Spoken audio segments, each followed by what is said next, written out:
ছাত্ৰ-ছাত্ৰীসকল আজি আমি past tenseৰ বিষয়ে কিছু কথা আলোচনা কৰিম past tenseৰ চাৰিটা ভাগৰ বাক্যৰ গঠন ইয়াৰ ব্যৱহাৰ আৰু উদাহৰণসহ এই টেন্স গীতাৰ বিষয়ে কিছু কথা আলোচনা কৰিম পূৰ্ব ভিডিঅটোত আমি প্ৰেজেন্ট টেন্সৰ ভাগসমূহৰ বিষয়ে আলোচনা কৰিছিলো আহাচোন আজি আমি past tenseৰ ভাগসমূহৰ বিষয়ে কিছু কথা আলোচনা কৰোঁ past tenseৰ প্ৰথম ভাগটো হ'ল simple past বা past indefinite simple past বা past indefinite tenseৰ ব্যৱহাৰ সম্পৰ্কে চাওঁচোন হা অতীত কালত কোনো এটা কাৰ্য কৰা হৈছিল বুজাবলৈ এই টেন্সৰ ব্যৱহাৰ হয় এই টেন্সৰ ব্যৱহাৰ এই টেন্সৰ বাক্যত সাধাৰণতে অতীতৰ নিৰ্দিষ্ট সময়ৰ উল্লেখ থাকে নিৰ্দিষ্ট সময় বুলি ক'লে আমি কি বুজো yesterday last month last sunday past year অৰ্থাৎ বৰ্তমান ইয়াৰটোৰ আগৰ এটা বৰ্ষ past date অৰ্থাৎ পাৰ হৈ যোৱা এটা তাৰিখ এনে ধৰণৰ সময়ৰ উল্লেখ থাকে গঠন সম্পৰ্কে চাওঁচোন হা subject second form of verb and others second form of verb বুলিলে কি বুজো ভাৰ্বৰ তিনটা ফৰ্ম থাকে উদাহৰণস্বৰূপে go ভাৰ্বটো যদি লওঁ go and can go হ'ল ফাৰ্স্ট ফৰ্ম went হ'ল সেকেন্ড ফৰ্ম আৰু can হ'ল থাৰ্ড ফৰ্ম বা past participle form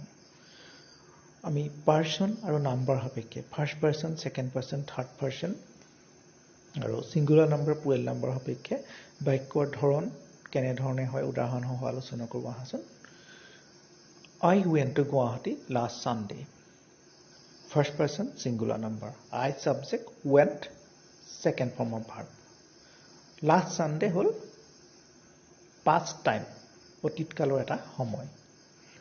we went to Guwahati last month first person plural number you came to our home 1 year before second person singular and plural number 1 year before past 1 year before hall past time অতীতৰ এটা সময় you লগত came you subject came hall second form of verb he did the work yesterday morning he did he subject did second form of verb yesterday morning hol past time third person singular they played cricket yesterday they subject played second form of verb yesterday hol past time third person plural number এখিনি হল সাধাৰণ ব্যৱহাৰ আমি past tenseৰ আনটা ব্যৱহাৰ আলোচনা কৰিম এটো ঠিক আমি past indefinite tense বুলিও ক'ব নোৱাৰো কাৰণ ইয়াৰ গঠনৰ কিছু তাৰতম্য আছে যেহেতু past tenseৰ ভিতৰতে পৰে আৰু লগতে এটা গুৰুত্বপূৰ্ণ কথা হ'ল যে past tenseৰ ভিতৰত পৰে বুলি ঠিক ক'ব নোৱাৰি ই এটা ব্যতিক্ৰম ইউজ কিন্তু এটা প্ৰয়োজনীয় টেন্সৰ বাক্যৰ গাঁথনি হয় used to তোমালোকে চাই যোৱা exceptional use বা ব্যতিক্ৰম ইউজ আমি কেতিয়া ব্যৱহাৰ কৰোঁ অতীত কালত কোনো এটা কাৰ্য যদি অভ্যাসগতভাৱে বা নিয়মীয়াকৈ কৰা হয় তেতিয়া simple past tenseৰ বাক্যৰ ব্যৱহাৰ হয় কিন্তু simple past tenseত হয় বুলিয়ে তাঠি ক'ব নোৱাৰো আসলতে এটা past tenseৰ বাক্য used to ব্যৱহাৰ হয় এটো এটা ব্যতিক্ৰম ইউজ স্ট্ৰাকচাৰটো চাওঁচোন স্ট্ৰাকচাৰটোত চেঞ্জ পাবা তোমালোকে subject used to verb or first form verb or second form নহয় গতিকে এই simple past tense বুলি আমি ক'ব নোৱাৰো বা past indefinite বুলি ক'ব নোৱাৰো subject plus used to plus verb or first form and others উদাহৰণ চালে ধৰিব পাৰিম he used to go school on foot in his childhood ই খুজকাহি তেওঁ যেতিয়া বাল্যকালত আছিল সদায় বিদ্যালয়লৈ গৈছিল গতিকে এই বাক্যটো অতীত কালৰ এটা অভ্যাস অতীত কালত কৰিছিল কিন্তু বৰ্তমান কামটো কৰি থকা নাই তেনে বাক্য বুজাবলৈ used to ব্যৱহাৰ হয় এই used to ব্যৱহাৰ হয় যদিও ইয়াত এটো এটা অতীত কালৰ বাক্য গতিকে ভাৰ্বৰ কিন্তু ফাৰ্স্ট ফৰ্মে ব্যৱহাৰ হৈছে আৰু এটা চাওঁ উদাহৰণ we used to play cricket in our local field in our childhood আমাৰ বাল্যকালত আমাৰ স্থানীয় খেলপথাৰখনত আমি বা স্থানীয় পথাৰখনত আমি ক্ৰিকেট খেলিছিলো সদায় খেলিছিলো ইয়াত গুৰুত্বপূৰ্ণ কথাটো হ'ল ই অতীতত অভ্যাসগতভাৱে হ'ব লাগিব আৰু তাৰ লগতে বৰ্তমান সেই কামটো আমি কৰি নাথাকো এনে ধৰণৰ পাষ্টৰ বাক্য অতীত কালৰ বাক্য এতিয়া আহো এটা অন্যতম গুৰুত্বপূৰ্ণ টেন্স past continuous tense ইয়াৰ ব্যৱহাৰ চাওঁ আহা অতীত কালত কোনো এটা কাৰ্য একেৰাহে কৰি থকা বুজাবলৈ এই টেন্সৰ ব্যৱহাৰ হয় সহজ অতীত কালত কোনোবা এটা কাম একেৰাহে হ'ব লাগিব গঠন চাওঁচোন সাবজেক্টৰ লগত গঠনটো চাইছো সাবজেক্টৰ লগত was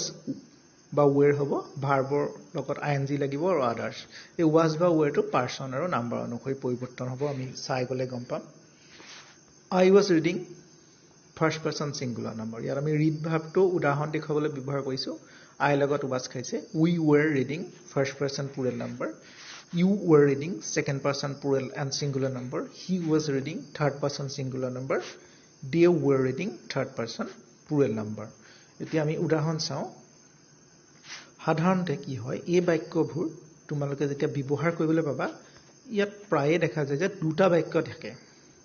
দুটা বাক্য হয় ইয়াক বুজোৱা যায় এটো উদাহৰণ হয় মই আলোচনা কৰি দেখুৱাই দিম যে I was reading a book when they came so ইয়াত দুইটাই অতীত কালত হৈছিল I was reading to continuously হৈ আছিল মই পঢ়িয়ে আছিলো কেতিয়া পঢ়ি আছিলো when they came যেতিয়া তেওঁলোক আহিছিল গতিকে ইয়াত দুটা কাম বুজায় আৰু একেৰাহে হৈ থকা কামটো বুজাবলৈ আমি past continuous tenseৰ গাঁথনি দেখা পাওঁ অতীতত এটা কাম সম্পূৰ্ণ হওঁতে অন্য এটা কাম একেৰাহে হৈ থাকে অন্য এটা কাম হৈছিল যে when they came তেওঁলোক আহিছিল কিন্তু তেওঁলোক একেৰাহে থকা নাছিল একেৰাহে কি কৰিছিল একেৰাহে মই পঢ়ি আছিলো I was reading to একেৰাহে হৈ আছিল গতিকে অতীতত এটা কাম সম্পূৰ্ণ হওঁতে অন্য এটা কাম একেৰাহে হৈ আছে আৰু এটা উদাহৰণ চাওঁ He was reading a book while I was sleeping. তেওঁ এখন কিতাপ পঢ়ি আছিল কেতিয়া মই শুই আছিলো দুইটা কামে একেৰাহে হৈ আছে গতিকে ইয়াৰ while টোৱে সংযোগ কৰিছে জাস্ট দুইটা কাম একেৰাহে হৈ আছে গুৰুত্বপূৰ্ণ কথাটো হ'ল কি যে দুটা বাক্য সংযোগ হওঁতে while হোৱা নেকি ব্যৱহাৰ হয় এতিয়া আমি অন্য এটা গুৰুত্বপূৰ্ণ ভাগ আলোচনা কৰিম হেতু হ'ল আমাৰ past perfect tense ৰ কথা আমি আলোচনা কৰা চাওঁ past perfect tense ঠিক আছে ইয়াৰ ব্যৱহাৰ চাওঁ past perfect tense ৰ ব্যৱহাৰ কেনেধৰণে হয় অতীত কালত দুটা কাৰ্য হলে আগেয়ে হোৱা কামটো বুজাবলৈ past perfect tense ব্যৱহাৰ হয় সহজ কথা দুটা কাম হৈছে দুইটা কামে এতিয়া নহয় আগত হৈছে দুটা কামৰ যেটো কাম আগত হ'ল হেতু বুজাবলৈ past perfect tense ব্যৱহাৰ হয় আৰু পাছৰ কাৰ্যটো দুটা কাম হ'ল আমিটো বাক্যটো দুটা বাক্য সংযোগ হ'ব পাছৰ বাক্যটো আমি লিখিব লাগিব বা দেখুৱাব লাগিব পাছৰ বাক্যটো past indefinite tenseত প্ৰকাশ হয় চাওঁহা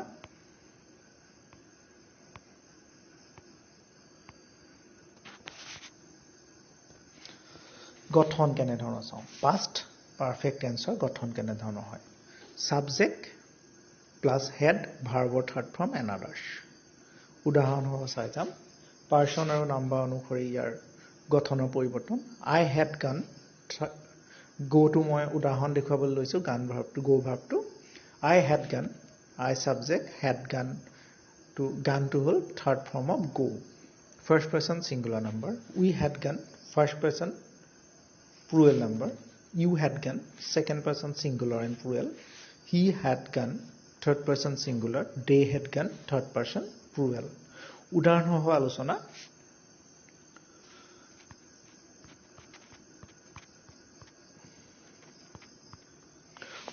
আলোচনা কৰোঁ যে আমি past perfect tenseৰ বাক্য কেনে ধৰণৰ হয় The train had gone before we reached the station. The train had gone before we reached the station. এই বাক্যটোত চোৱা দুটা কাম হৈছে The train had gone before we reached the station.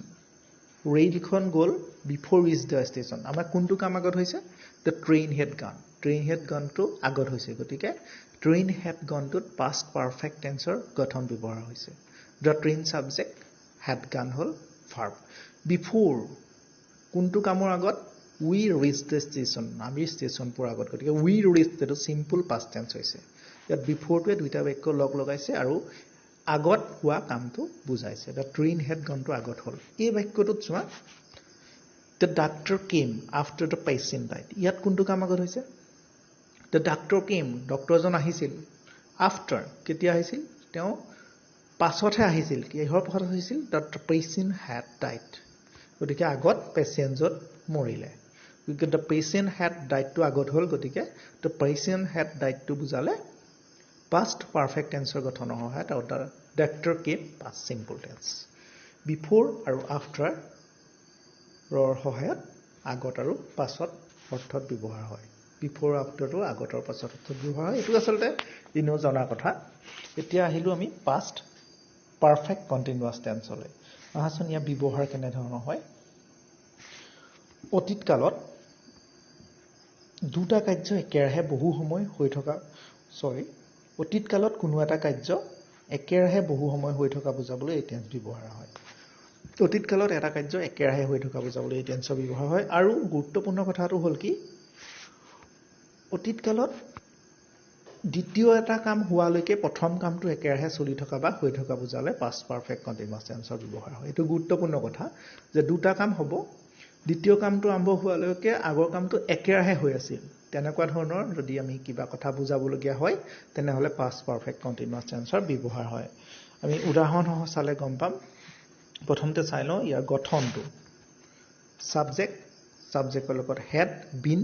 verb ing others subject had been verb ing others number of person অনুসৰি চাওঁ I had been doing first person singular do to উদাহৰণৰ কাৰণে লৈছো ভাবটো we had been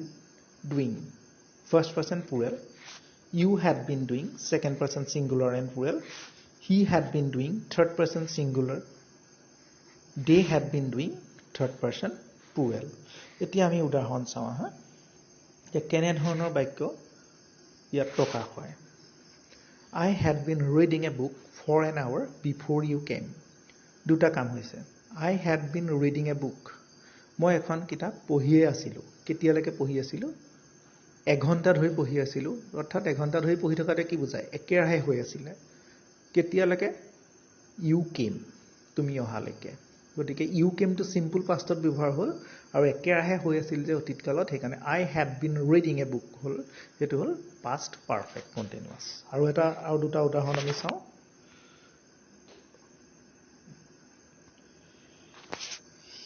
He had been drinking milk out the carton. He had been drinking milk out the carton when mom walked into the kitchen. He had been drinking milk to continuously একেৰাহে হৈ আছিল অতীত কালতে হৈ আছিল কেতিয়ালৈকে mom walked into the kitchen. I had been working at the company for 5 years. মই একেৰাহে 5 বছৰ কোনোবা এটা কোম্পানীত কাম কৰি আছিলো when I